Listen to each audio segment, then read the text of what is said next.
Good morning मेरे प्यारे बच्चों। कैसे हैं आप सभी? उम्मीद कर रहा हूँ बहुत अच्छे होंगे और पढ़ाई स्टार्ट कर दी होगी। ठीक है। नाउ हमें आज आगे टॉपिक जो करना है, कल हमने देखा था कि भारत में फसल ऋतु हैं। अब भारत में 3 तरह की फसल ऋतुएं थी, आपको पता है। खरीफ है, रबी है, जैद है। ठीक है। इन तीनों में हमने अच्छे से एग्जाम्पल भी कर लिया था। खरीफ में कौन सी होती है आपको मालूम है। ठीक है। खरीफ में कौन कौन सी फसलें बोई जाती हैं और उष्णकटिबंधीय पौधे इसमें लगाए जाते हैं। रबी में अगर आप देखोगे शीतोष्ण और उपोष्ण। चलिए थोड़ा हम इसको शीतोष्ण उपोष्ण को समझ लेते हैं दोबारा से। ठीक है। शीतोष्ण और उपोष्ण को अगर मैं समझूं, तो अगर मैं आपको एक दिखाऊं कि जिस तरीके से ये आपका अर्थ है और ये आपका इक्वेटर है। ठीक है। यहाँ से कल भी थोड़ी सी मिस्टेक रह गई थी, 23.5 डिग्री होता है। ठीक है। वैसे तो 30 डिग्री तक लेते हैं, लेकिन 23.5 डिग्री तक मान के चलो। आप यहाँ की जो जलवायु होती है, ठीक है, इसके अंदर कौन से पौधे पाए जाते हैं भैया? उष्ण। कौन से पाए जाते हैं? उष्ण। ठीक है, ये बात याद रखना आप। उष्ण कटिबंधीय पाए जाते हैं, मतलब इस रीजन को क्या बोला जाएगा जहाँ पे बहुत अधिक विविधता पाई जाती है। ठीक है, तो उष्ण कटिबंधीय हैं। उष्ण कटिबंधीय वन भी बोल सकते हो आप। ठीक। अगर आप 23.5 से ऊपर, अगर आपको मैं बताऊं, अगर आप 23.5 से ऊपर अगर आप जाके देखते हो, मान लो ये 23.5 डिग्री है, 30 डिग्री मान लो, तो इससे 45 डिग्री तक करीब 45 डिग्री। ठीक है। नॉर्थ में आपको इस एरिया में कौन से वन मिलने वाले हैं? कौन से वन मिलने वाले हैं? उपोष्ण। उपोष्ण। ठीक है। उपोष्ण वन आपको मिलने वाले हैं। और उपोष्ण में क्या होता है? ऐसे पौधे आते हैं जो गर्मी को भी सह सकते हैं और सर्दी को भी। अगर उपोष्ण में देखोगे आप, उपोष्ण में देखोगे तो ऐसे पौधे आते हैं जो गर्मी को भी सह सकते हैं और सर्दी को भी। ठीक है, तो ये बात आप याद रखना, ये उपोष्ण कटिबंध होता है। ठीक है। उपोष्ण के बाद शीतोष्ण। उपोष्ण के बाद अगला क्या है? शीतोष्ण कटिबंध है आपका। शीतोष्ण। ठीक है, मतलब जो पौधे बिल्कुल सर्दी को ही सहते हैं। क्लियर? तो उन्हें क्या बोला जाता है? शीतोष्ण कटिबंधीय। क्लियर? ये शीतोष्ण कटिबंधीय कहाँ से कहाँ होता है?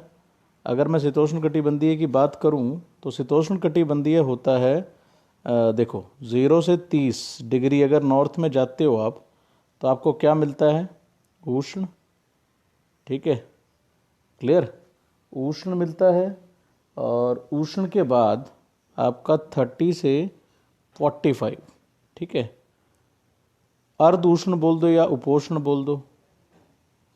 ठीक है, अर्ध उष्ण या उपोष्ण। और 45 से 60 डिग्री आपको मिलता है शीतोष्ण। ठीक है, कौन सा मिलता है? शीतोष्ण। तो ये बात आप याद रखें कि शीतोष्ण कटिबंध होता है कहाँ से कहाँ? वो होता है 45 से 60। ऊपर चले जाओगे ध्रुवीय कटिबंध। तो ये तीनों कटिबंध आप अच्छे से याद रखें। ठीक है, तीनों कटिबंध बहुत अच्छे से याद रखने हैं आपने। ठीक, तो यहाँ तक तो मैंने पिछला ही आपको बताया है। क्लियर? कि पिछला आपने करना है। चलिए ठीक है जी। तो आपको पता चल गया था कि भैया रबी की, खरीफ है, रबी है, जैद है। रबी में अगर आपको एग्जाम्पल पता है तो कौन कौन से होते हैं? अगर आप देखोगे तो चावल है, सॉरी रबी में, हाँ, धान है, धान के साथ साथ ज्वार है, बाजरा है, मक्का है। जैद आपको मैंने बता भी दी थी कल, पानी से लैस जितनी फसलें हैं वो जैद हैं, और वो 2 फसल ऋतुओं के बीच में बोई जाती हैं। खरीफ भी एक फसल ऋतु है और रबी भी एक फसल ऋतु है। चलिए ठीक है, अब हम आ जाते हैं कृषि के प्रकार पर। किस पे आ जाते हैं? कृषि के प्रकार पर। तो अगर आप कृषि का प्रकार देखोगे तो वो 2 तरीके से होता है भाई। मतलब कृषि को मैंने कल भी बताया था कि ह्यूमिडिटी चाहिए। क्या चाहिए भैया? ह्यूमिडिटी। क्लियर? इस ह्यूमिडिटी के आधार पर आप 2 तरह की कृषि बता सकते हो। ठीक है, एक होती है एक होती है, देखो ह्यूमिडिटी के आधार पर, अगर आप ह्यूमिडिटी मतलब आर्द्रता, ह्यूमिडिटी के आधार पर आप दो तरह की फसलें बता सकते हो। एक क्या है सिंचित, एक क्या है सिंचित, और एक क्या है वर्षा निर्भर। वर्षा निर्भर, ठीक है। तो दो तरह की कृषि है भाई, कौन कौन सी? सिंचित और वर्षा निर्भर। अगर मैं सिंचित को देखूं, ठीक है, सिंचित को देखूं तो सिंचित भी दो तरह की है भैया। अगर मैं सिंचित को देखूं तो सिंचित भी दो तरह की है। अगर मैं सिंचित को देखूं तो वो भी दो तरह की है। कौन कौन सी है भी सिंचित? अगर सिंचित कृषि देखी जाए तो वो दो तरह की, एक होती है रक्षित, ठीक, और एक होती है उत्पादक। उत्पादक, दो तरह की कृषि है भाई, रक्षित कृषि और उत्पादक कृषि। सिंचित कृषि तो मतलब समझ ही रहे हो, मतलब ऐसी खेती आप करोगे जिसके लिए आपको पानी की आवश्यकता होगी और वहाँ पर वर्षा कम होगी और आप उसकी क्या करोगे? सिंचाई करोगे। क्या करोगे भाई? सिंचाई करोगे। मतलब सिंचाई का मतलब ही क्या होता है? पानी को खेतों में डालना। क्लियर? तो अब अगर पानी को खेतों में डालना है तो उसमें सबसे पहली बात हम करते हैं रक्षित की। किसकी बात करते हैं भाई? रक्षित की। कि रक्षित में किस तरीके से आप उसे बता सकते हो, ठीक है। रक्षित में क्या है भाई? मान लो, रक्षित नाम से ही क्लियर है, रक्षा करना। रक्षित का क्या मतलब हो गया? रक्षा करना हो गया। मान लो कहीं पर ह्यूमिडिटी का लेवल कम है, ठीक है। किसका लेवल कम है भाई? रक्षित कृषि की बात हम करते हैं। रुक जाओ, ठीक है, पेन ले लें हम अपना एक बार दोबारा से, ठीक। अगर मैं रक्षित कृषि की बात करूं, देखो ध्यान से, अगर मान लो कहीं ह्यूमिडिटी का लेवल कम है। किसका लेवल कम है भाई? ह्यूमिडिटी का भैया। तो अब ह्यूमिडिटी का लेवल कम है तो किसान क्या करेगा? ठीक है, आप ये सोचो कि मैं बारिश पर ही निर्भर रहूं, तो ऐसा पॉसिबल नहीं है। तो उस ह्यूमिडिटी को बनाए रखने के लिए, ह्यूमस को बनाए रखने के लिए उसके अंदर पानी छोड़ दिया जाएगा। खेत में क्या छोड़ दिया जाएगा भाई? पानी छोड़ दिया जाएगा। इसी को क्या बोलते हैं? रक्षित सिंचाई। क्या बोलते हैं भाई? रक्षित सिंचाई या रक्षित कृषि। रक्षित सिंचाई कृषि का मतलब यही होता है कि मान लो किसी खेत में अगर ह्यूमिडिटी का लेवल क्या है? कम है। ह्यूमिडिटी का लेवल क्या है भाई? कम है। तो आप क्या करोगे? उसके अंदर सिंचाई कर दोगे, पानी डाल दोगे, ठीक है। तो उस पानी डालने से क्या होगा भाई? आपको क्या मिलना शुरू हो जाएगा? आपको ह्यूमिडिटी वहाँ पर मिलनी शुरू हो जाएगी, ह्यूमस का लेवल बढ़ जाएगा, आर्द्रता का लेवल बढ़ जाएगा। तो इससे फिर आप आसानी से खेती कर सकते हो, ठीक है। तो ये तो है आपकी रक्षित कृषि। क्लियर? अगर मैं रक्षित कृषि आपको यहाँ से दिखाऊं तो क्या है? देखो, रक्षित सिंचाई का जो मुख्य उद्देश्य है वो क्या है? आर्द्रता की कमी के कारण जो फसलें नष्ट होती हैं, रक्षित से नाम ही यही था कि जो फसलें नष्ट हो रही थी उसको बाहर की सिंचाई से क्या कर लो? पूरा कर लो, ठीक है। तो सिर्फ इस कृषि का जो मुख्य उद्देश्य होता है वो क्या होता है? ज़्यादा कुछ नहीं है कि आप जो पानी लगा रहे हो वो किसके लिए लगा रहे हो? मान लो वो पानी आप लगा रहे हो खेतों के लिए। खेतों के में ह्यूमिडिटी लेवल, यानी कि या इन्वायरमेंट में ह्यूमिडिटी लेवल को बचाने के लिए लगाते हो, ठीक है। इसका मुख्य उद्देश्य ही क्या होता है? आर्द्रता को उपलब्ध कराना, ठीक है। तो अब 2 पॉइंट बन जाएंगे इसके, ठीक है। कि सिंचित कृषि क्या है? कि अगर ह्यूमिडिटी कम हो गई, आर्द्रता कम हो गई, तो इसको बढ़ाने के लिए आप क्या करते हो? पानी डालते हो। क्या डालते हो भाई? इसको बढ़ाने के लिए पानी डालते हो। समझ में आया? और सिर्फ आपको ह्यूमिडिटी लेवल को मेंटेन करना है। इसी कृषि को क्या बोला जाता है? सिंचित कृषि, ठीक है। और सिंचित कृषि के अंदर भी रक्षित सिंचित कृषि बोला जाता है, ठीक है। आई होप समझ में आ गया होगा। चलिए, अब नेक्स्ट जो है वो है उत्पादक। नेक्स्ट जो है वो क्या है? उत्पादक से नाम ही क्लियर है, उत्पादक। उत्पादक सिंचाई, ठीक है। क्या है? उत्पादक सिंचाई। इसका उद्देश्य क्या होता है भाई? पानी तो डालना पड़ेगा आपको। सिर्फ क्या करना है? मान लो आपके पास एक खेत है, खेत में आपने क्या लगा दिया? देखो, दो चीज़ें होती हैं। खेत में आपने लगा दिया धान। अब धान को पानी चाहिए तो आप इसमें क्या करोगे? सिंचाई करोगे, बहुत से ज़्यादा सिंचाई करोगे। आप यूं तो नहीं है वर्षा पे निर्भर रहोगे। अब वर्षा पे निर्भर नहीं रहते, आप बार बार सिंचाई कर रहे हो, तो इसका मतलब क्या है? पानी आप भरपूर डाल रहे हो। तो पानी डाल रहे हो तो उसको क्या बोला जाता है? उत्पादक सिंचाई। क्या बोला जाता है भाई? उत्पादक सिंचाई।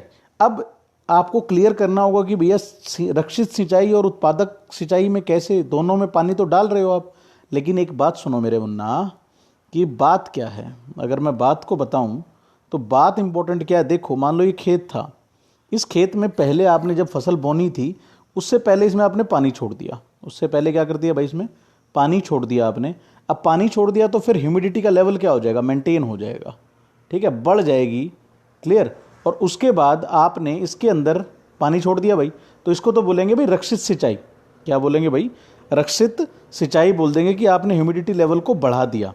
लेकिन जब मैं बात करूं कि अब आपने इसमें लगा दी फसल, आपने इसमें लगा दी फसल, और फसल लगने के बाद, ठीक है, अब इसमें फसल लग चुकी है और उसके बाद आप बार बार सिंचाई कर रहे हो, ठीक है, बार बार सिंचाई कर रहे हो, इसकी टाइम टाइम पर पानी दे रहे हो इसको, तो उसे क्या बोलते हैं, उत्पादक सिंचाई। और उत्पादक सिंचाई का उद्देश्य क्या है कि जितनी मात्रा में फसलों को पानी चाहिए उतना दे दो, वर्षा पर निर्भर मत रहो।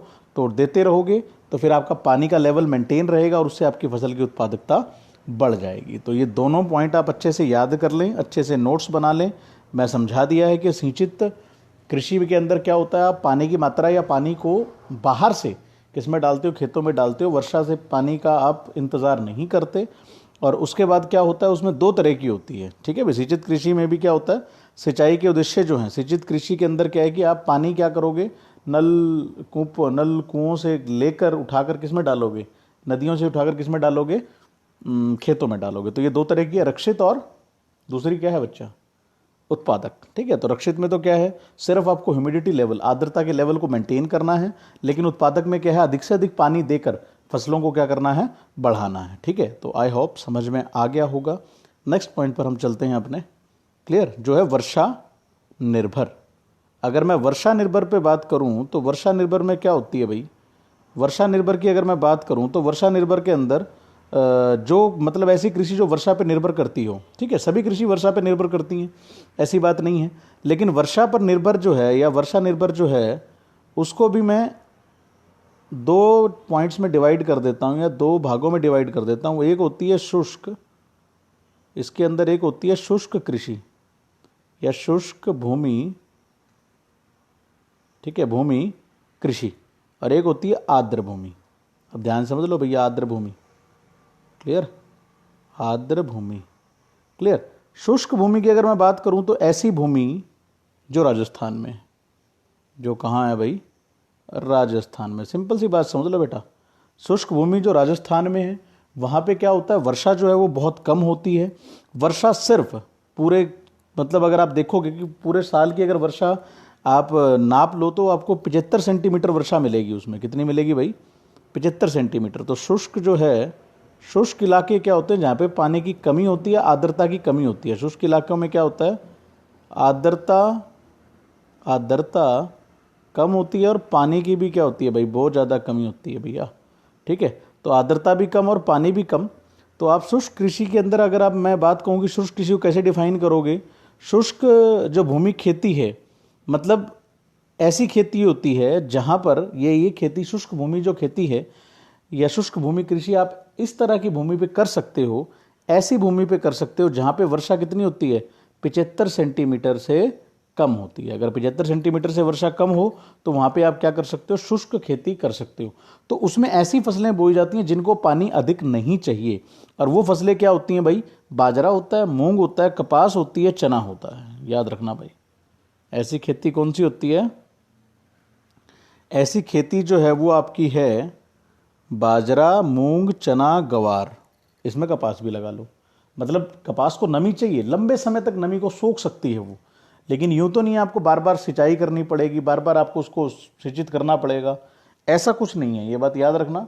ठीक है, आप डायरेक्ट क्या कर सकते हो, उसका मतलब कम पानी में भी उसका काम चला सकते हो। तो शुष्क भूमि कृषि ऐसी हो गई, शुष्क भूमि कृषि ऐसी हो गई, मतलब शुष्क भूमि कृषि अगर आपने लिखनी है तो ऐसी भूमि है जहाँ पर 75 सेंटीमीटर से पूरे वर्ष में 75 सेंटीमीटर से कम वर्षा होती है।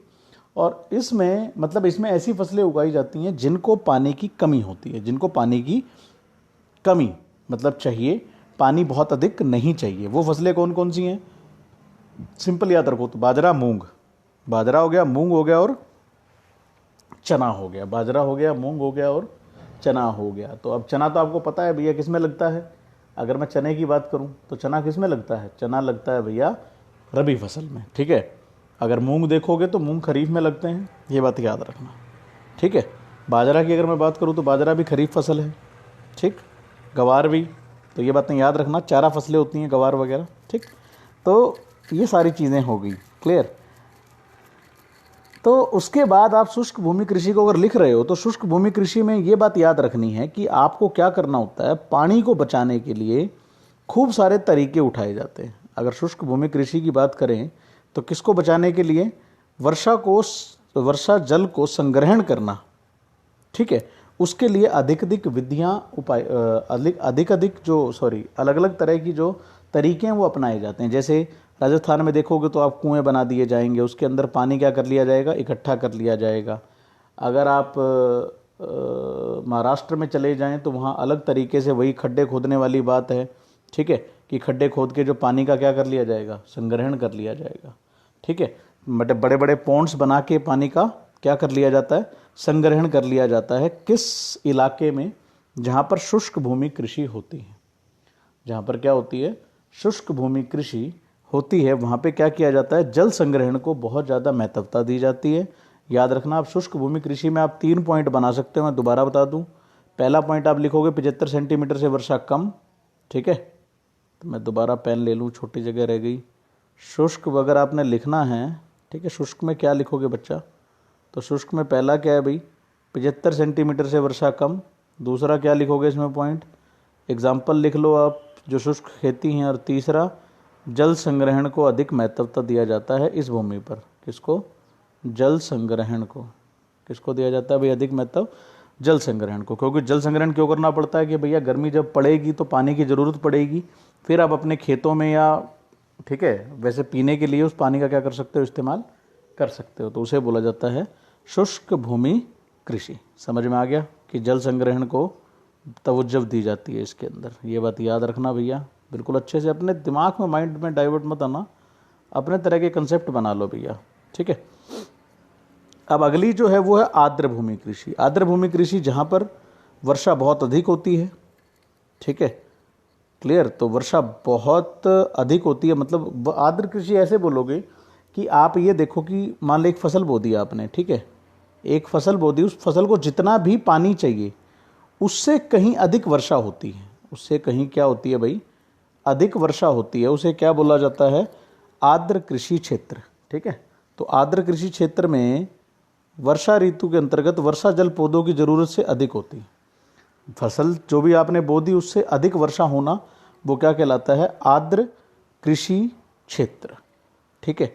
तो अब आप ऑब्वियस ही बात ही समझ गए, इसमें ऐसी फसलें उगाएंगे जो फसलें क्या चाहिए? जिन्हें पानी की बहुत अधिक आवश्यकता होती है। तो पानी की अधिक आवश्यकता सबको ही याद होगा, ये तो चावल, और चावल के बाद अगर आप देखो तो गन्ना को भी पानी बहुत ज़्यादा चाहिए, याद रखो इसको।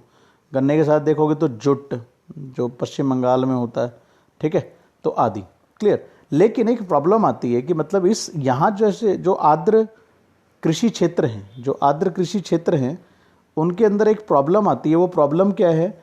वो प्रॉब्लम है मृदा अपरदन की। वो प्रॉब्लम क्या है? मृदा अपरदन और साथ में बाढ़। ये बात बहुत खतरनाक है। जो चीज़ें मतलब क्या है, आर्द्र भूमि कृषि अगर आप देखोगे, वर्षा निर्भर कृषि के अंदर 2 तरह की है, एक शुष्क है, एक आर्द्र है। आर्द्र भूमि कृषि वो कृषि होती है जहाँ पर वर्षा फसल को जितना पानी चाहिए उससे बहुत अधिक होती है। एग्जाम्पल आपने देख लिया। लेकिन इसमें जो समस्याएं आती हैं वो क्या आती है? मृदा अपरदन। कई बार क्या होता है, बाढ़ आएगी तो बाढ़ आने के कारण जो ये ऊपर का सरफेस होता है मिट्टी का, ठीक है, भूमि का, ये मान लो ऊपर का सरफेस है, तो ये सारा कट जाएगा। कटने से जो ऊपर के मिनरल्स हैं वो बह जाएंगे। कटने से जो ऊपर के मिनरल्स हैं वो सारे बह जाएंगे। उसे क्या बोला जाता है? मृदा अपरदन। क्या बोला जाता है भाई? मृदा अपरदन। तो ये समस्या तो रहेगी रहेगी किसके अंदर? जो वर्षा निर्भर या आर्द्र भूमि कृषि है, जो क्या है भाई? आर्द्र भूमि कृषि, उसके अंदर ये प्रॉब्लम तो रहेगी रहेगी कि आपको मृदा अपरदन और बाढ़ जैसी समस्याओं से जूझना पड़ता है। आप देखते हो, सुनते हो, पश्चिम बंगाल में बाढ़ आ गई, बिहार में बाढ़ आ गई, तो वो नदियों का पानी जब ओवरफ्लो कर जाता है इस टाइम पे, अब वर्षा ऋतु के टाइम पे ही, ठीक है, तो फिर क्या होगा? सारी फसलें बर्बाद हो जाती हैं और साथ में मृदा अपरदन भी हो जाता है। तो आई होप आप लोगों को समझ में आ गया होगा, ठीक है। तो क्वेश्चन बना लेना आप, क्वेश्चन कैसे बनाओगे? क्वेश्चन बड़े सिंपल हैं। कृषि के प्रकार अगर आप देखें आपने, तो कृषि के प्रकार आपने देख लिए भाई, ठीक। तो कृषि के प्रकार ठीक है, तो कृषि के प्रकारों पे आप दो तरह का क्वेश्चन बना लें, ठीक। तो कृषि पर आधारित तो जो क्वेश्चन हैं उसमें क्या क्या आएगा आपका ध्यान रखना। दो तरह की खेती हो गई, कौन कौन सी? सिंचित हो गई और वर्षा निर्भर, ठीक। तो सिंचित कृषि को पहले पढ़ोगे। सिंचित कृषि क्या है? सिंचित कृषि वो है जो मतलब वर्षा पर निर्भर ना रह के उसमें पानी कहाँ से दिया जाता है? जल जो दिया जाता है वो नल कूपों के सहायता से दिया जाता है। ये दो तरह की, ये कौन कौन सी? एक रक्षित है और एक क्या है? उत्पादक सिंचाई। रक्षित का उद्देश्य पता चल गया आपको, ह्यूमिडिटी लेवल को बढ़ाना, लेकिन उत्पादक सिंचाई का क्या उद्देश्य है? उत्पादक को बढ़ाना, ठीक है। अब है वर्षा निर्भर कृषि, जो है वो आपने देख ली भाई, दो तरह की है। कौन कौन सी? एक शुष्क होती है, शुष्क कृषि भूमि होती है इसके अंदर, और एक क्या होता है भैया? आर्द्र। शुष्क में देखा आपने कि जहाँ वर्षा 75 सेंटीमीटर से कम हो, और साथ ही साथ एग्जाम्पल आपने देख ले, चना है, ठीक है। चना के साथ साथ आपका क्या है? मूंग है। ये सभी क्या है? शुष्क खेती मानी जाती है इनकी, ठीक है। इनको पानी कम चाहिए होता है। बाजरा। उसके बाद अगर आप देखोगे तो आपके पास क्या था? आर्द्र। आर्द्र की समस्या आपको पता है कि क्या होता है? अगर आर्द्र है तो आर्द्र में क्या होगा? मृदा अपरदन बहुत ज़्यादा होगा, बहुत ज़्यादा मिट्टी का कटाव होगा, क्योंकि बारिश बहुत ज़्यादा अधिक हो जाती है। तो आई होप आप कृषि के प्रकार कंप्लीट कर लोगे, ठीक है। कल हम चावल और गेहूं दोनों खत्म करेंगे, जितनी बड़ी वीडियो बन जाए कोई दिक्कत नहीं है, ठीक है। बहुत बहुत धन्यवाद आप लोगों का सुनने के लिए। सुनते रहिए, नोट्स बनाते रहिए, ठीक है। धन्यवाद।